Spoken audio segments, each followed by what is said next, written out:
പള്ളിയച്ചൻ എന്ന ഓമനപ്പേരിൽ അറിയപ്പെടുന്ന reverend father Abraham Pallivathukkal എസ്.ജെ.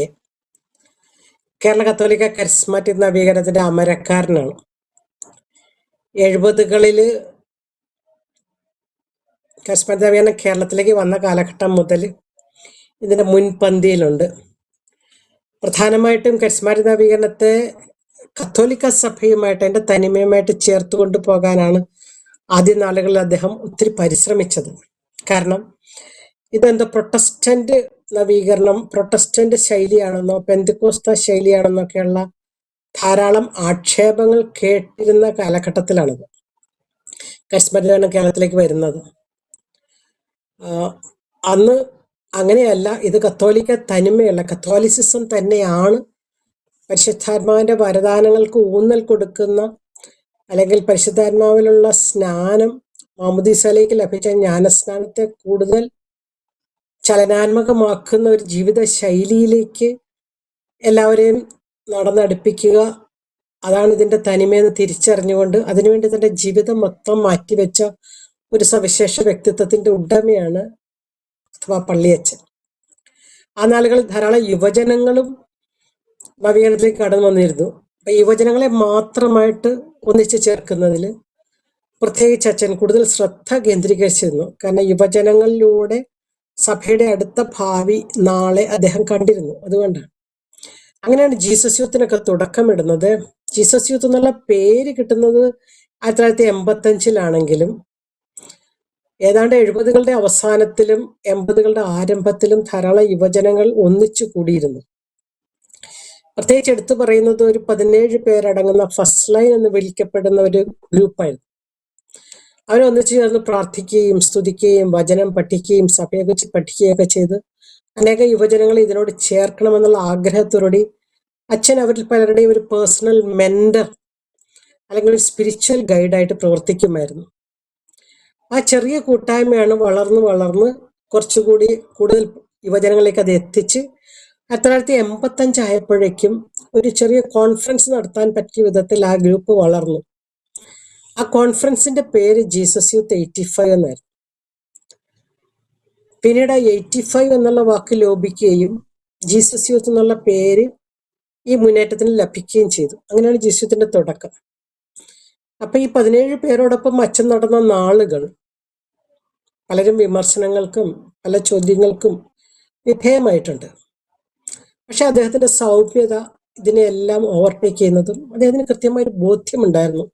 ഇത് നന്മയ്ക്കാണ്, ഇത് സഭയുടെ നന്മയ്ക്കാണ്, ഇത് സഭയുടെ വളർച്ചയ്ക്കാണ്. അനേകം യുവജനങ്ങളെ സഭയോടൊത്ത് പിടിച്ചു നിർത്താൻ അദ്ദേഹത്തിന് സാധിച്ചു. പിന്നീട് 86 ആയപ്പോഴാണ് കേരള കത്തോലിക്ക കരിസ്മാറ്റിക് നവീകരണത്തിന് ഒരു കേന്ദ്രം, ഒരു ഓഫീസ്, കേന്ദ്രീകൃത ഓഫീസ് ആവശ്യമാണെന്ന് കണ്ടറിഞ്ഞ് അതുവരെ വാടക കെട്ടിടത്തിലായിരുന്നു. കളമശ്ശേരിയിലെ എമ്മാവൂസ് വാങ്ങുന്നതിന് മുൻകൈ എടുത്തത് പള്ളിവാതിലച്ചനാണ്. അന്നൊരു 8 ലക്ഷം രൂപ കൊടുത്ത് അത് മേടിക്കുമ്പോൾ അച്ഛൻ ഓടി നടന്ന് പൈസ പിരിച്ച കാലമൊക്കെ ഞാൻ ഓർക്കുന്നുണ്ട്. അത് അച്ഛന്റെ ഉദ്ദേശം ഇതായിരുന്നു. എമ്മാവൂസ് എന്ന് പറഞ്ഞ ഭവനം കരിസ്മാറ്റിക് നവീകരണത്തിലുള്ള എല്ലാവരുടെയും ഭവനമാണ്.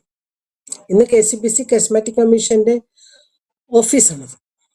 അതോടൊപ്പം ഒരു അൽമായ പരിശീലന കേന്ദ്രം പ്രവർത്തിക്കുന്നു. കേരളത്തിലെ 103ഓളം ധ്യാന കേന്ദ്രങ്ങളിലെ വചനപ്രഘോഷകരുടെയും കൗൺസിലർമാരുടെയും ട്രെയിനിങ് കൊടുക്കുക എന്നുള്ളത്. കേരളത്തിൽ 24 സോണുകളായിട്ട് തിരിച്ചിട്ട് വിവിധ സോണുകളിലെ കരിസ്മാറ്റിക് ശുശ്രൂഷകൾക്ക് നേതൃത്വം കൊടുക്കാൻ തക്ക വിധത്തിലുള്ള നേതൃത്വത്തെ വളർത്തിയെടുക്കുക എന്നുള്ള ലക്ഷ്യത്തോടു കൂടിയൊക്കെയാണ് ഈ എമ്മാവൂസ് തുടങ്ങുന്നത്. ഇന്നും അത് പ്രവർത്തിച്ചു കൊണ്ടിരിക്കുന്നത്. കരിസ്മാറ്റിക് നവീകരണത്തെ ഇത്രത്തോളം എന്താ സ്നേഹിച്ചൊരു മനുഷ്യൻ, ഒരു വൈദികൻ വേറെയില്ല. അതാണ് അച്ഛൻ്റെ ഒരു കരിസ്മാറ്റിക് തനിമ ഞാൻ പറയുന്നത്. ആ ഒരു കത്തോലിസിസത്തിൽ എല്ലാവരെയും വളർത്തിയെടുക്കുക എന്നുള്ളത്. രണ്ടാമത് അദ്ദേഹത്തിന്റെ ഒരു പ്രത്യേകത പറയുകയാണെങ്കിൽ അദ്ദേഹം ഒരു ജസ്യൂട്ടാണ്, പക്ക ജസ്യൂട്ട്. ജസ്യൂട്ട് എന്ന് ഞാൻ പറയുമ്പോൾ ഈശോ സഭ വൈദികനിൽ എപ്പോഴും ഒരു പാവങ്ങളോടുള്ള പക്ഷം ചേരലും ഒരു സോഷ്യലിസം അല്ലെങ്കിൽ എല്ലാവരോടും എല്ലാം പങ്കുവെക്കണമെന്നുള്ള ചിന്തയും ആ രംഗത്ത് അതനുസരിച്ച് നോക്കുമ്പോൾ അച്ഛനൊരു വലിയ മനുഷ്യസ്നേഹിയാണ്. ജീസസ് യൂത്തിലാണെങ്കിലും മറ്റു കരിസ്മാറ്റികത്തിലാണെങ്കിലും ഇല്ലാത്തവരുടെ എന്തെങ്കിലും സാമ്പത്തികമായോ തൊഴിൽപരമായോ എന്തെങ്കിലും വിഷമങ്ങൾ അനുഭവിക്കുന്നത്, രോഗങ്ങൾ മൂലമൊക്കെ വിഷമങ്ങൾ അനുഭവിക്കുന്നവരെ തേടി പിടിച്ച് ചെന്ന് അവരുടെ പ്രശ്നങ്ങൾ മനസ്സിലാക്കി ഉള്ള വ്യക്തികളിൽ നിന്ന് അത് മേടിച്ചെടുത്ത് ഇവർക്ക് കൊടുക്കത്തക്ക വിധത്തിലൊരു സോഷ്യലിസം നടപ്പിലാക്കാൻ, അല്ലെങ്കിൽ വളരെ മനോഹരമായ രീതിയിൽ ഇവരെയൊക്കെ പരിപാലിക്കുന്നത്. അച്ഛൻ്റെ സ്നേഹം ഏറ്റുവാങ്ങാത്ത ജീസസ് യൂത്ത് ഇല്ല എന്നുള്ളതാണ്. അത് സാമ്പത്തിക സ്നേഹമാകാം, അല്ലെങ്കിൽ ആത്മീയ സ്നേഹമാകാം, ചിലപ്പോൾ അച്ഛൻ സ്പെൻഡ് ചെയ്ത ടൈമാണ്. ഇവരോടൊപ്പം സമയം ചെലവഴിക്കാൻ അച്ഛൻ കണ്ടെത്തുന്ന ഒരു സമയം മാറ്റിവെക്കുന്ന ഒരു വലിയ ജീവിത രീതി. അതുകൊണ്ട് തന്നെ എല്ലാവർക്കും ഒരു മദർലി സ്പർശമായിരുന്നു അച്ഛൻ. പലപ്പോഴും ഞങ്ങൾ അച്ഛനെ കുറിച്ച് പറയുന്നത് വേറെ മദർലി ഫാദർ എന്നാണ്. മാതൃത്വം നഷ്ടപ്പെടാത്ത വിധത്തിൽ സ്നേഹത്തിൽ കൂടെ ചേർന്ന് വയ്ക്കുന്ന ഒരു അച്ഛൻ. ഇന്ന് അങ്ങനെയുള്ള വൈദികരെയൊന്നും നമുക്ക് കിട്ടാനില്ല എന്നുള്ളതും, അല്ലെങ്കിൽ കുറവാണ് എന്നുള്ളതും നമ്മുടെ ഇടയിൽ വലിയൊരു പ്രശ്നം തന്നെയാണ്. ഒരു മദർലി ടച്ചോടുകൂടിയുള്ള സ്നേഹം. എന്നാൽ അതോടൊപ്പം തന്നെ അമ്മ മക്കളെ ശകാരിക്കുന്നത് പോലെ, വഴക്ക് പറയുന്നത് പോലെ, ദേഷ്യപ്പെടുന്നത് പോലെ, തല്ലുപിടിക്കുമെന്ന് അച്ഛൻ ആഗ്രഹിക്കുന്നത് പോലെ, അല്ല അച്ഛൻ പറഞ്ഞതുപോലെയൊക്കെ കേൾക്കാതെ വരുവാണെങ്കിൽ യുവജനങ്ങളുടെ പലരും അച്ഛൻ്റെ ചെവിക്ക് പിടിച്ചുള്ള നുള്ളൽ ഇന്നും കൂടി പറയുകയായിരുന്നു, എന്തോരം പിച്ചച്ഛൻ്റെ ഇത് കൊണ്ടിട്ടുണ്ടെന്ന്. ചിലപ്പോൾ ഇടിയായിരിക്കാം. അതൊക്കെ ഒരു മദർലി സ്നേഹത്തിന്റെ ഒരു കോണ്ടെക്സ്റ്റ് നമ്മൾ മനസ്സിലാക്കേണ്ടത്. അങ്ങനെ അച്ഛൻ ഈ ഒരു വ്യക്തിപരമായും സംഘാതമായും യുവജനങ്ങളെ വളർത്തുന്നതിൽ മുന്നിൽ നിൽക്കുകയായിരുന്നു. പലപ്പോഴും അച്ഛൻ്റെ ഇടപെടലുകൾ പലയിടത്തും ചോദ്യം ചെയ്യപ്പെട്ടിട്ടുണ്ട്. പലരും അച്ഛനെ ചീത്ത പറയുന്നത് ഞങ്ങൾ നേരിട്ടൊക്കെ കണ്ടിട്ടുണ്ട്, അല്ലെങ്കിൽ മാറി നിന്ന് കുറ്റം പറയുന്നതും വിധിക്കുന്നതൊക്കെ കണ്ടിട്ടുണ്ട്. പക്ഷെ അവിടെയല്ല അച്ഛൻ്റെ ഒരു പ്രത്യേകത കണ്ടത് അച്ഛൻ്റെ സൗമ്യതയാണ്, ശാന്തതയാണ്.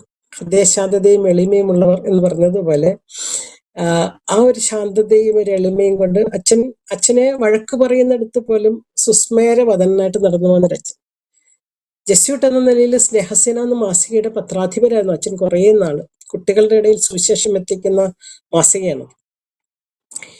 പല സ്കൂളുകളിലും, കുമാരനെല്ലൂരിൽ അതിൻ്റെ ഓഫീസിൽ നിന്ന് കേരളത്തിലെ പല സ്കൂളുകളിലും ഓടി നടന്നു ഈ മാസികയിലൂടെ സുവിശേഷം വിതറിയ പള്ളിവാക്കലച്ഛനെ ഞാൻ ഓർക്കുന്നുണ്ട്. അദ്ദേഹത്തിന്റെ 30കളിലും 40കളിലും ഒക്കെ പ്രായമാണ് ഞാൻ പറഞ്ഞത്. പിന്നീട് ഒരു ധ്യാനഗുരു എന്നുള്ള നിലയിൽ, അല്ലെങ്കിൽ കരിസ്മാറ്റിക് നവീനത്തിന്റെ ഓഫീസിലെ ചെയർമാൻ എന്നുള്ള നിലയിൽ അന്നത്തെ അമരക്കാരനായിരുന്ന നമ്മുടെ ദൈവദാസൻ ജെറോം പിതാവ്, കൊല്ലത്തെ ജെറോം ഫെർണാണ്ടസ് പിതാവിനോട് ചേർന്ന് നിന്നുകൊണ്ട് കരിസ്മാറ്റിക് നവീകരണത്തെ എല്ലാവരിലേക്ക് എത്തിക്കാൻ അച്ഛൻ പരിശ്രമിച്ചു. കേരളമുടനീളം ഓടി നടന്ന് ധാരാളം ധ്യാനങ്ങൾ നടത്തി. അന്നത്തെ കരിസ്മാറ്റിക് ധ്യാനങ്ങളിലൊക്കെ പറയുന്നത് 5 ദിവസം നീണ്ടു നിൽക്കുന്ന ഒരു സമ്പൂർണ്ണ കോഴ്സായിരുന്നു, ഒരു പാക്കേജ് ആയിരുന്നു. അത് ദൈവസ്നേഹം തുടങ്ങിയ വിഷയത്തിൽ തുടങ്ങി ആന്തരിക സൗഖ്യത്തിലൂടെ, പരിശുദ്ധാത്മ അഭിഷേകത്തിലൂടെ സഭയിലേക്കുള്ള ഉൾച്ചേരലിലേക്ക് എത്തി നിൽക്കുന്നതാണ്. അവരെ എല്ലാവരെയും ഒരു കൊച്ചു കൂട്ടായ്മയുടെ ഭാഗമാക്കാൻ പരിശ്രമിക്കാൻ, ഒരു പ്രാർത്ഥനാ ഗ്രൂപ്പിന്റെ ഒക്കെ ഭാഗമാക്കാൻ പരിശ്രമിക്കുമായിരുന്നു. വീണ്ടും വീണ്ടും നിങ്ങൾ ധ്യാനം കൂടുകയല്ല ചെയ്യണം, നിങ്ങൾ ഒന്നിച്ചിരുന്ന് വചനം പഠിച്ച് വളരണം എന്നുള്ളൊരു ചിന്തയോടുകൂടി. അപ്പൊ അങ്ങനെ ഒരു തനിമ, തനിമ, അതിൻ്റെ ഊടും പാവും ഒക്കെ തിരിച്ചറിഞ്ഞ ഒരു വ്യക്തിത്വം, അത് സ്നേഹത്തിന്റെ ഒരു വ്യക്തിത്വമായിട്ടാണ് നമ്മൾ കാണുന്നത്. മൂന്നാമത്തെ ഒരു തലത്തിലേക്ക് ഞാൻ ചിന്തിക്കും, അച്ഛൻ പലരുടെയും വ്യക്തി ജീവിതത്തിൽ വിവാഹം നടത്തി കൊടുക്കുന്നതിലാണെങ്കിലും, ജീവിത പങ്കാളിയെ കണ്ടെത്തി കൊടുക്കുന്നതിലാണെങ്കിലും, വൈദിക അന്തസ്സോ സന്യാസ അന്തസ്സോ ഡിസേൺ ചെയ്യാനും, വിവേചിച്ചറിയാനും, അത് ഡിറ്റക്ട് ചെയ്യാനും, അവരതിനകത്ത് വളർത്താനും, അതായത് ഈ പ്രത്യേകിച്ച് യുവജനങ്ങളുടെ കൂടെ നടക്കുമ്പോൾ ഫ്രാൻസിസ് പറഞ്ഞതുപോലെ, യുവജനങ്ങളുടെ സിനഡ് നടന്ന സമയത്ത് ഫ്രാൻസിസ് മാർപ്പാപ്പ പറഞ്ഞതുപോലെ, accompanying youth in there faith journey to help them to discern their vocational discernment. അതായിരുന്നു അച്ഛൻ അക്കമ്പനി ചെയ്തുകൊണ്ടിരിക്കുമ്പോൾ അച്ഛൻ്റെ മറ്റൊരു ലക്ഷ്യം.